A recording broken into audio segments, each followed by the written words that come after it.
Hi everyone!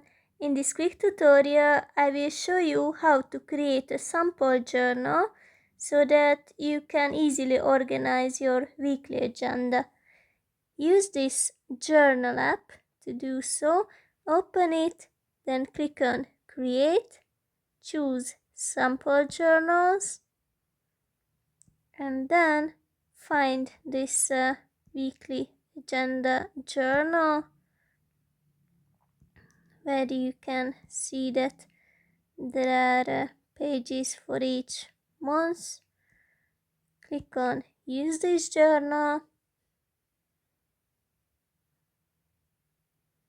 and if you wait a few seconds, then you will be able to edit the pages as you wish.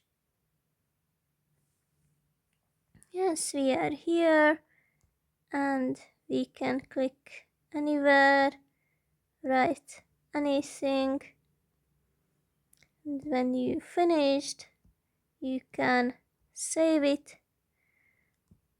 And on the main page, this new journal will always be accessible. I hope it helps.